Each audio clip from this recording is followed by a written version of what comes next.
రాజధాని ప్రాంతం అభివృద్ధి కోసం 400 kV విద్యుత్ సరఫరా లైన్లు శాశ్వత మళ్లింపు పనుల్ని ముఖ్యమంత్రి ప్రారంభించారు. రాష్ట్రంలో అంతరాయం లేకుండా నిరంతర విద్యుత్ సరఫరా అందేందుకు 505 కోట్లతో నిర్మించిన GIS విద్యుత్ సబ్స్టేషన్ను చంద్రబాబు ప్రారంభించడంతో పాటు రాష్ట్ర వ్యాప్తంగా 5407 కోట్లతో నిర్మించిన సబ్స్టేషన్లకు వర్చువల్ గా శంకుస్థాపన చేశారు. ఎన్టీఆర్ జిల్లా గుంటూరు, చిత్తూరు, నంద్యాల, శ్రీ సత్యసాయి, శ్రీకాకుళం, అనకాపల్లి, కృష్ణా, ప్రకాశం, తిరుపతి, కడప జిల్లాలో విద్యుత్ సబ్స్టేషన్లను సీఎం చంద్రబాబు చేతుల మీదుగా వర్చువల్ గా ప్రారంభించారు. CRDA పరిధిలో భవిష్యత్ అవసరాలకు అనుగుణంగా తాళ్లేపాలెంలో 400 kV విద్యుత్ సబ్స్టేషన్ నిర్మించారు. ఆర్థిక అభివృద్ధి సాధించడంలో 24/7 గంటల విద్యుత్ సరఫరా కీలక పాత్ర పోషించనుంది. దాని SF6 అంటాము. Sulphur hydra hexafluoride, sulphur hexafluoride gas అది. It's a inert gas. This is the latest. మన దగ్గర 132 kV మొగల్రాజపురంలో ఒకటి పెట్టాం సార్.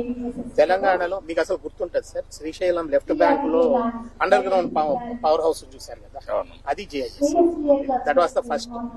సెకండ్ రాయదుర్గులో ఒకటి ఈ మధ్య కట్టారు.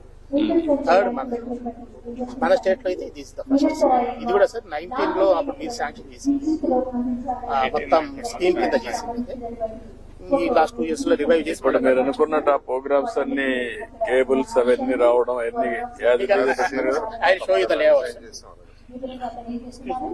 ఇది సార్. ఇప్పుడు ఈ లైన్స్ వెళ్తున్నాయి సార్, మన ఈ CRDA ఏరియా నుంచి ఈ లైన్స్ వెళ్ళిపోతున్నాయి. వీటన్నిటిని ఇప్పుడు తీసేస్తున్నాం. తీసేసి బౌండరీ నుంచి తీసుకొని, ఇక్కడ బౌండరీ నుంచి తీసుకొని కేబుల్ వేసి బౌండరీ నుంచి బయటకు తీసుకెళ్ళి అవుటర్ నుంచి తీసుకెళ్ళి ఇవన్నీ this is PGCI line, Transco line. తర్వాత ఇది మన లైన్స్ VTPS నుంచి వస్తుంది. VTPS పొదిలి, VTPS అట్టనపల్లి, ఇవన్నీ వీటన్నిటి ఏం చేస్తున్నామంటే ఇక్కడ తీసుకొని బయటకు తీసుకెళ్ళిపోతాము, లేదంటే ఇటు తీసుకొని బయటకు తీసుకెళ్తాము. సో మీకు ఏరియా విల్ బి క్లీన్.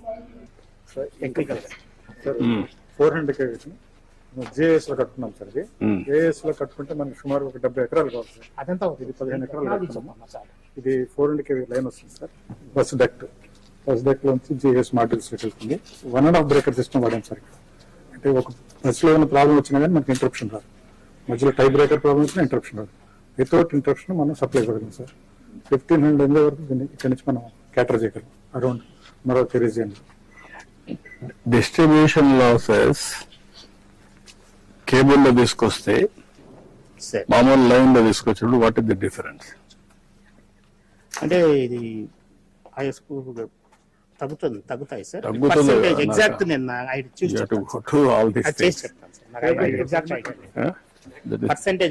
ఎంత పర్సెంటేజ్? ఎందుకంటే మీరు ఎక్స్టర్నల్ ఫ్యాక్టర్స్ అక్కడ ఉన్నాయి.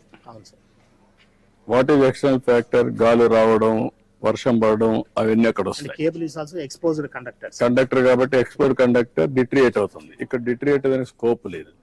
ఉన్నప్పుడు what is the accuracy? I want to know. That is where you have to do some exercises.